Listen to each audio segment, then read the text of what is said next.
일반적으로 사람들은 겉을 봅니다. 겉이 깨끗하면 모든 것이 깨끗하다고 생각합니다. 그러나 하나님께서는 겉을 보시지 않으시고 사람의 속, 중심을 보십니다. 중심이 깨끗하면 모든 것이 깨끗하다고 여기십니다. 하나님은 사람을 외모로 취하시지 않으십니다. 이것이 하나님의 태도입니다.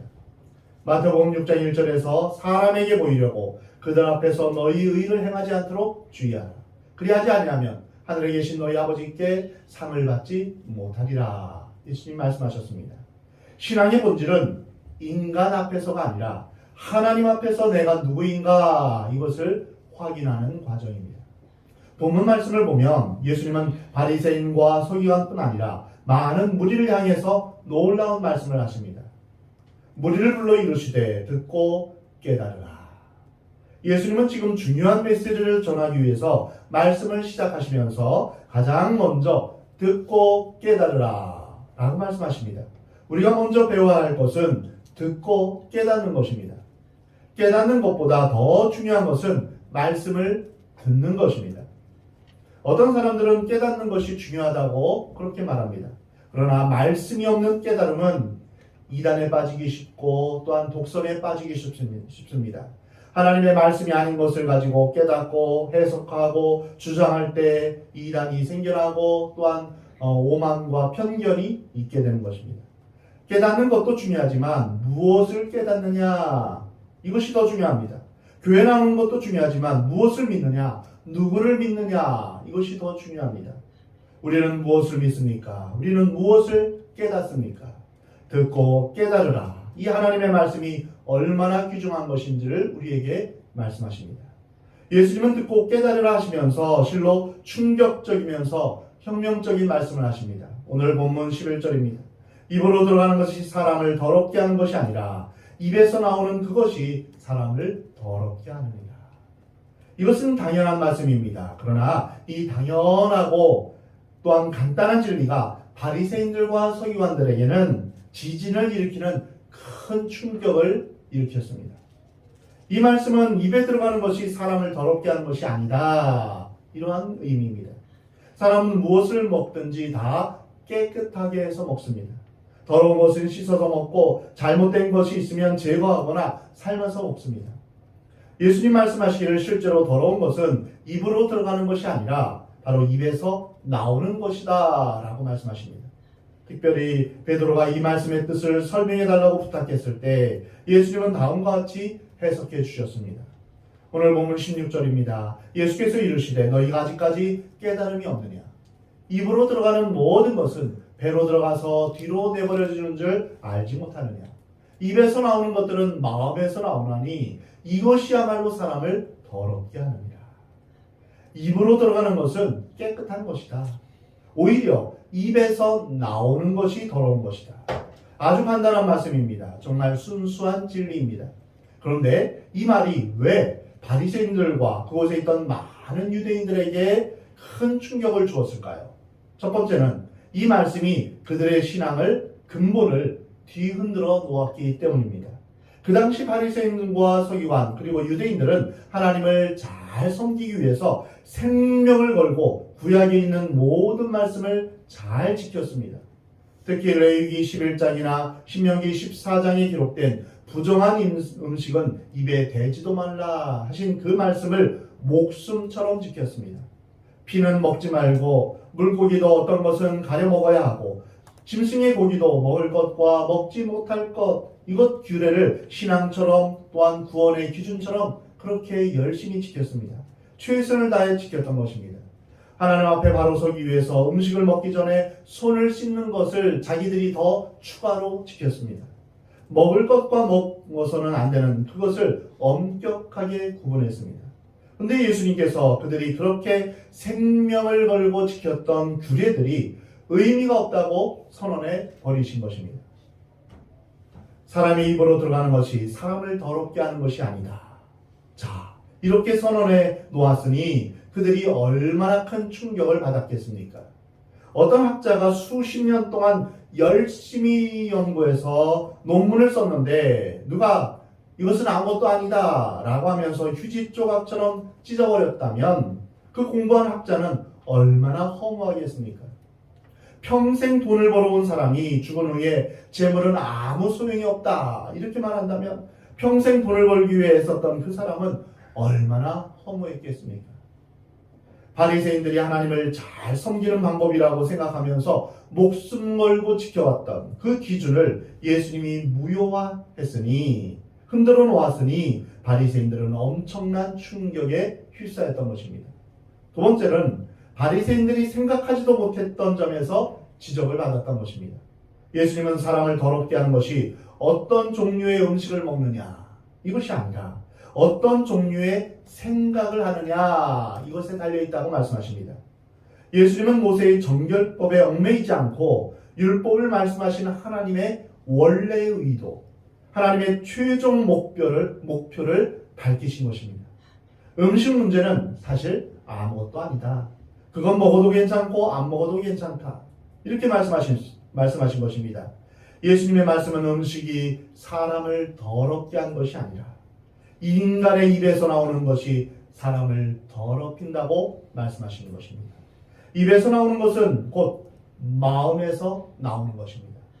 오늘 본문 19절에서 마음에서 나오는 것은 악한 생각과 살인과 간음과 음란과 도둑질과 거짓 증언과 비방이다 라고 말씀하십니다. 진짜 사람을 더럽게 하고 사람이 하나님 앞에 나오지 못하게 하는 것이 있는데 그것은 입에서 나오는 것입니다. 그 입에서 나오는 것은 마음의 생각에서 나오는 것입니다. 그 첫째가 악한 생각이라는 것입니다. 우리가 자신을 깊이 생각해 보면 악한 생각이 끊임없이 안개처럼 피어나오는 것을 우리가 알 수 있습니다. 도덕이나 윤리, 교양, 체면으로 임시로 틀어막고 있어서 터지지 않았을 뿐이지 조용히 우리 내면을 들여다보면 그 속 깊은 곳에는 악한 생각이 항상 도사리고 있는 것입니다. 교회 올 때는 악한 생각이 좀 더 드러나지 못하지만 아예 없어진 것은 아닙니다. 예배가 끝나고 나면 조금씩 드러납니다. 밥을 먹을 때, 남이 좋은 옷을 입은 것을 보았을 때, 미운 사람을 볼 때 점점 더 드러납니다. 인간의 마음 깊은 뿌리에는 악한 생각이 있는 것입니다. 뿐만 아니라 예수님은 인간의 마음 깊은 곳에 분노와 미움과 살인이 있다고 말씀하십니다. 살인은 마음의 화에서 비롯됩니다. 미움에서 시작됩니다. 이 미움과 화는 욕설, 곧 말로 표현합니다. 다른 사람을 향하여서 욕할 때 그것이 이제 다른 사람을 죽이는 것과 같다라고 예수님 말씀하십니다. 그래서 예수님은 형제에게 욕을 하는 것은 그를 살인하는 것과 같다고 말씀하십니다. 입은 마음에 넘치는 것에서 말하게 되어 있습니다. 사람들은 다만 마음의 악한 것들을 억누르고 있을 뿐입니다. 들킨 죄인이냐 안 들킨 죄인이냐 그 차이일 뿐입니다. 죄가 없어서가 아니라 안 들켜서 여기에 앉아 있을 뿐입니다. 로마서 3장 23절에 모든 사람이 죄를 범하였음에 하나님의 영광에 이르지 못하더니 라고 말씀하십니다. 여기에서 모든 사람은 예외가 없습니다. 나나 너나 우리 모두 예외 없이 다 하나님의 영광에 이르는 그 기준에 못 미칩니다. 요한일서 1장 10절에서 만일 우리가 범죄하지 아니하였다 하면 하나님을 거짓말하는 이로 만드는 것이다. 나는 죄를 범한 일이 없어 라고 누군가 말한다면 그 사람은 하나님을 거짓말쟁이로 만드는 것입니다. 또 한 사람의 마음 깊은 곳에는 남몰래 간음하고 싶은 마음도 있습니다. 그것은 결혼한 사람이나 결혼하지 않은 사람이나 마찬가지입니다. 부끄러워서 말을 못할 뿐이지 음란한 생각들이 마음속에 흐르고 있습니다. 뿐만 아니라 끊임없이 솟아오르는 그런 탐욕, 남의 것을 훔치고 싶은 마음, 많은 것을 가지고 싶은 소유욕, 남보다 잘 되고 싶은 충동 등이 마음속 깊은 뿌리 속에 있습니다. 자신에게 애로우면 거짓 증거를 하고 회방을 하는 교활하고 간교한 생각을 하는 것입니다. 예수님은 이런 것들이 더러운 것이다 라고 말씀하십니다. 손을 씻고 안 씻고 이 음식은 먹어도 되고 안 먹어도 되고 이것은 중요하지 않다. 무슨 옷을 입느냐 이것도 역시 중요하지 않다. 마음의 뿌리에 악한 생각이 있는 것, 이것이 문제이다라고 말씀하십니다. 이것이 사람을 더럽게 하고 이 사회와 교회를 더럽게 하는 원흉이라고 말씀하십니다. 그러나 대부분의 사람들은 이 악한 것들을 감추어 두고 있습니다. 그리고 나는 잘못이 없으며 잘못은 다 누구 때문이다 이렇게 말합니다. 자기 잘못이라고 말하는 사람은 하나도 없습니다. 학교 문제도 노사 문제도 사회 문제도 교회 문제도 다 마찬가지입니다. 내 책임이요 내 안에 있는 죄 때문에 이런 결과가 나왔다 이렇게 말하지 않습니다. 전부 나 아닌 다른 무엇 때문이라고 말합니다. 남을 탓하는 것, 이것이 바로 죄의 특징입니다. 첫 번째 사람 아담과 하와가 죄를 범한 이후에 그들의 말은 어떻습니까? 다 누구 탓하고 있습니다. 누구 때문에 이렇게 합니다. 이렇게 됐습니다. 이렇게 말하는 것을 보게 됩니다. 가장 심각한 죄는 우리의 마음 안에 있습니다. 악한 생각과 살인과 간음, 음란, 거짓 증거, 그리고 회방과 같은 교활하고 강교한 생각들이 인간의 마음을 사로잡고 있습니다. 이런 것들이 사람을 더럽게 하는 것이며 씻지 않은 손으로 먹는 것은 사람을 더럽게 하지 못한다. 우리 주님 말씀하십니다.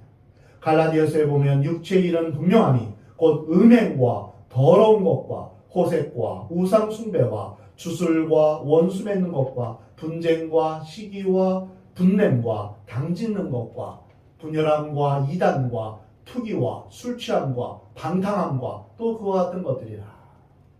이러한 육체의 일이 인간 안에 있고 그것이 눈에 보이지 않는 마음 깊숙한 곳에 자리 잡고 있기 때문에 행동으로 나타나게 되는 것입니다. 예레미야 선지자는 만물보다 거짓되고 심히 부패한 것은 인간의 마음이다 라고 말씀하고 있습니다. 그렇습니다. 자연을 오염시키는 것도 인간이요 나라를 이 지경으로 만든 것도 인간입니다. 제도가 아니라 부패한 인간의 마음 때문에 이것이 문제이기 때문에 이 세상이 더러워지는 것입니다. 죄의 뿌리는 바깥에 있는 것이 아니라 우리 안에 있습니다. 이런 예수님의 말씀에 유대인들은 깊은 충격을 받을 수밖에 없었습니다. 이에 제자들이 나와 이르되 바리새인들이 이 말씀을 듣고 걸림이 된 줄 아시나이까. 제자들조차도 이 말씀이 얼마나 충격적이었던지 예수님께 걱정하는 말을 합니다. 바리새인들이 이 말씀을 듣고 화가 난 것을 아십니까? 이렇게 말하고 있습니다. 사실 이 문제는 쉬운 문제가 아니었습니다. 사도행전 11장을 보면 베드로가 기도하는 가운데 환상을 보게 됩니다. 베드로가 기도할 때 하늘에서 큰 보자기가 내려옵니다. 그 안에는 구약에서 먹지 말라고 한 부정한 짐승들이 가득 차 있었습니다. 이때 하늘에서 베드로야 일어나 잡아먹으라. 이 음성이 들린 것입니다. 베드로는 얼마나 놀랐겠습니까? 베드로는 이런 부정한 것을 저는 어릴 때부터 먹어본 적이 없습니다 하면서 하나님의 말씀을 거역했습니다. 그만큼 전통에 익숙해 있던 사람이었습니다.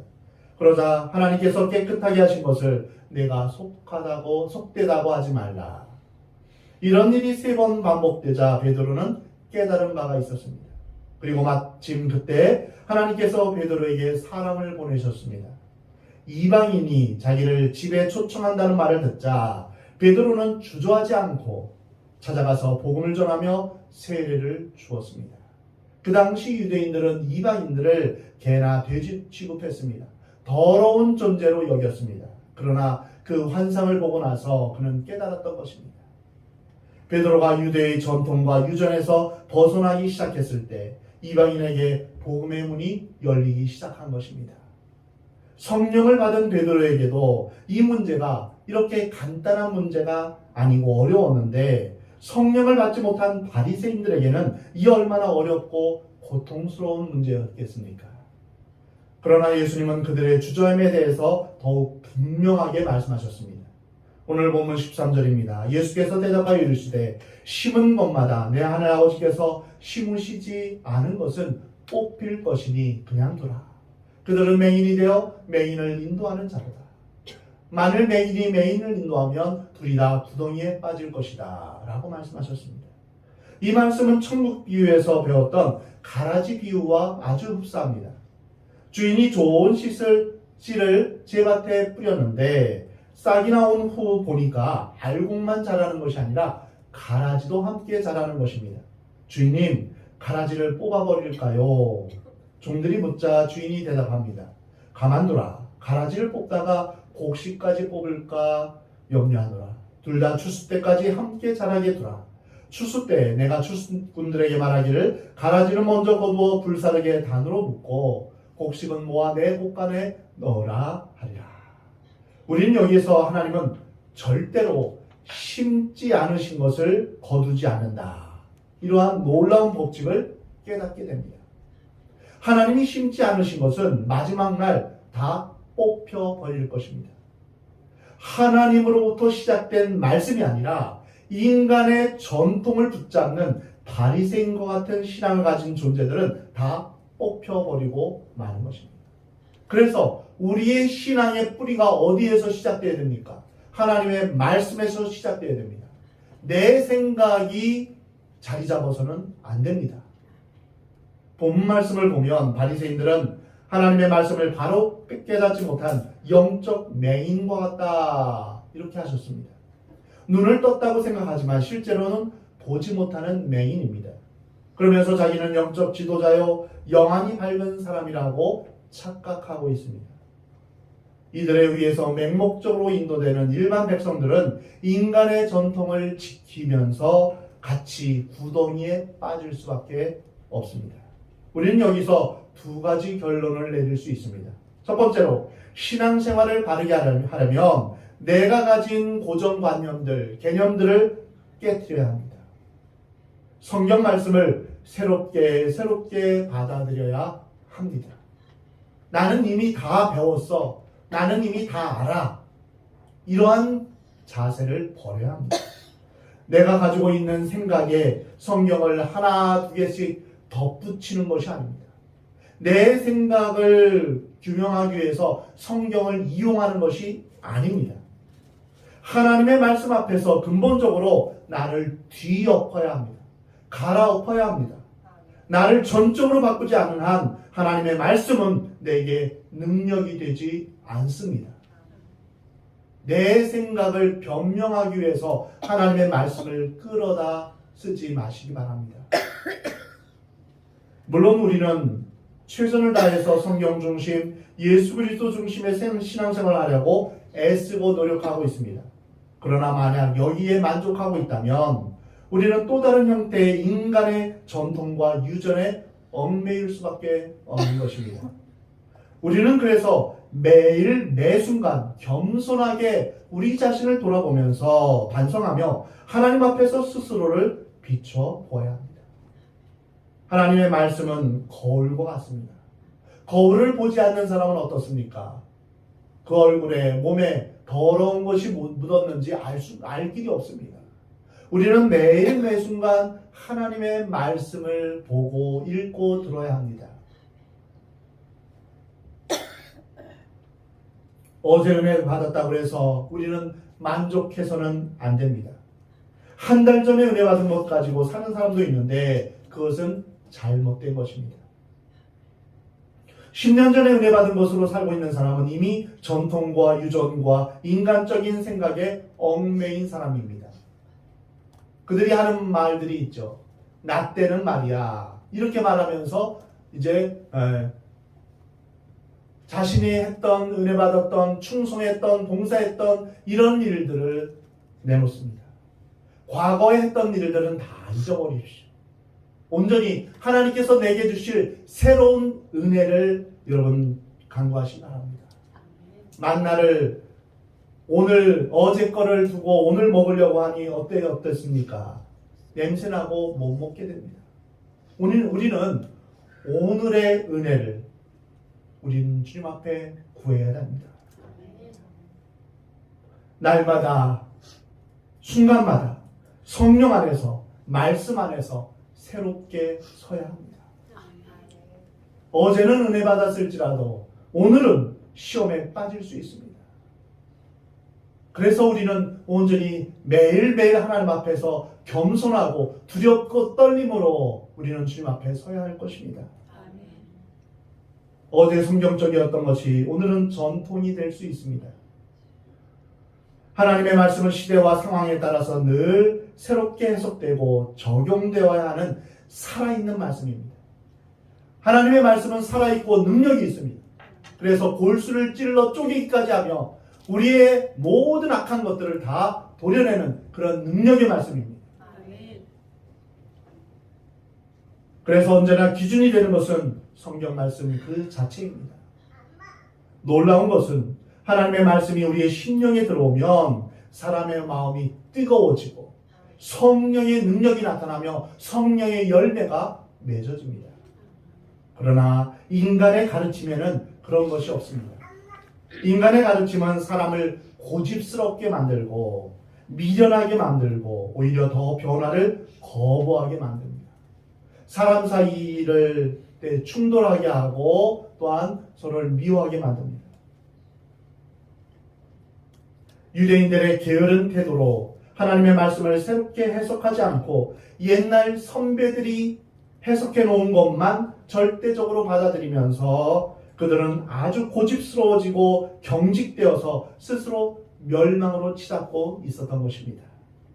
말씀은 없어지고 전통만을 절대시하면서 생명은 없고 껍데기만 남는 그러한 신앙이 되는 것입니다. 우리 자신과 교회 안에서 인간적이고 형식적인 전통의 산물이 남아있다면 그것으로부터 대담하게 탈출할 수 있어야 합니다. 모든 것을 당연하게 받아들이기보다는 그것이 하나님의 뜻인가, 성경적인가 우리는 묻고 또 물어야 합니다. 내가 정말 중요하게 생각하는 것이 내 생각인가 아니면 하나님의 뜻인가를 우리는 계속 물어야 합니다.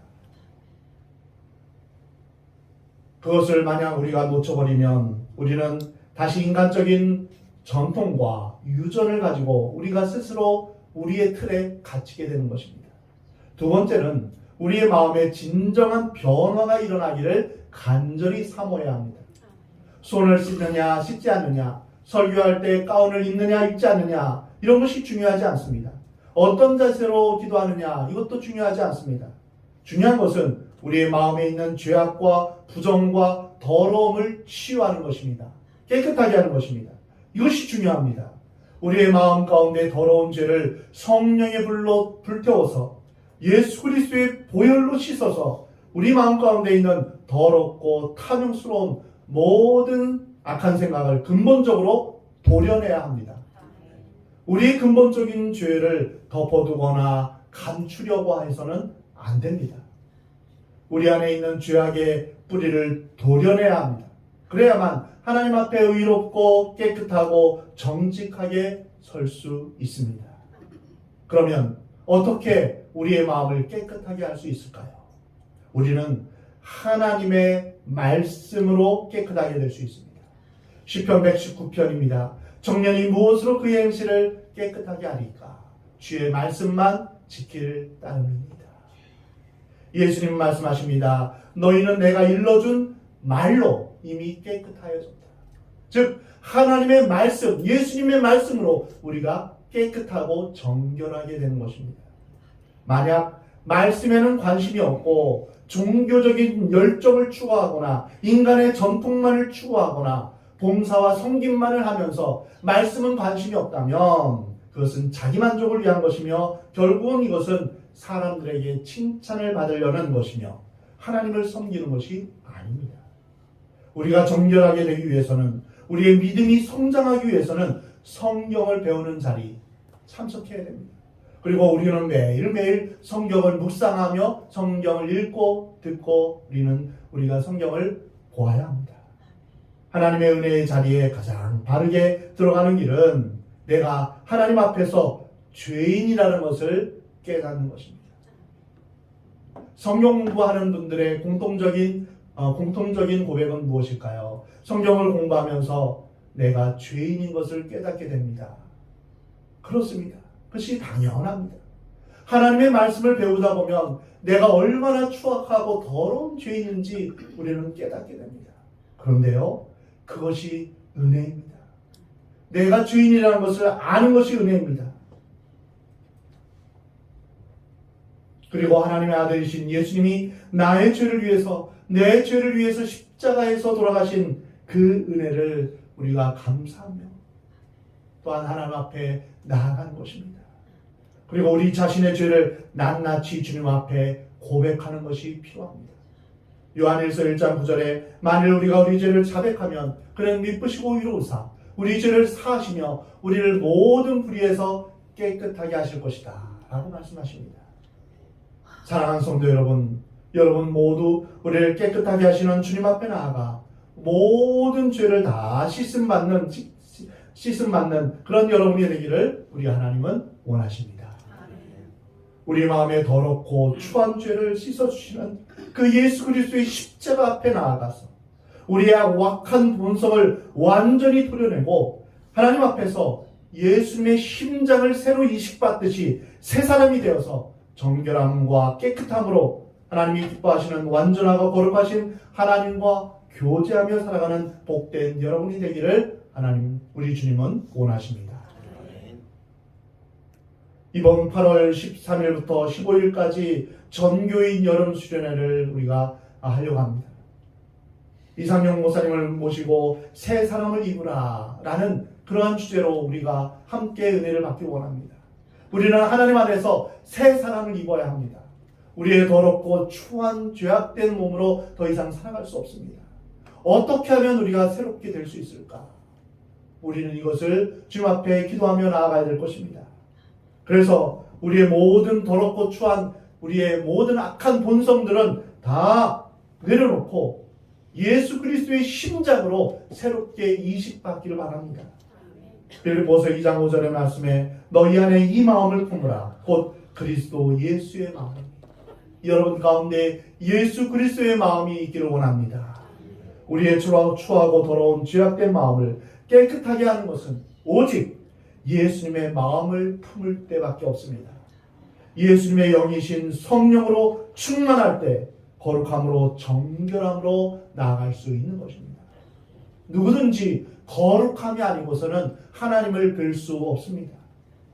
그 거룩함은 바로 성령이 우리 안에 거하실 때뿐입니다. 또한 우리가 우리의 삶 가운데 매일매일 죄를 고백하는 것이 필요합니다. 매일 죄를 고백하며 성령으로 충만하시기를 여러분 기도하시기 바랍니다. 이것은 영적 호흡과 같습니다. 나쁜 이산화탄소를 내뱉듯 마음에 죄악된 것을 바로바로 고백해야 됩니다. 하나님, 제 안에 악한 생각을 했습니다. 탐심이 일었습니다. 미워했습니다. 또한 내 안에 나쁜 말들을 했습니다. 이러한 것들이 생각날 때 바로바로 하나님 앞에 고백해야 됩니다. 그리고 몸 안에 산소를 들이마시듯 성령으로 충만하게 되기를 매일 매순간 기도해야 됩니다. 호흡하지 않으면 죽습니다. 이와 마찬가지로 우리의 영적인 삶에 있어서도 우리의 모든 악한 생각들을 주님 앞에 고백하며 성령으로 충만하기를 우리는 매일 매순간 기도해야 할 것입니다. 그래서 하나님 앞에서 온전히 정결함으로 거룩함으로 나아가는 저와 여러분의 삶이 되기를 원합니다. 우리 악하고 추하고 더러운 악한 본성들을 다 주님 앞에 내어드리고 온유하고 겸손하신 예수님의 마음, 거룩한 정결한 예수님의 마음을 품고 온전히 주님과 교제하며 동행하며 살아가는 여러분 되시기를 우리 하나님은 원하십니다.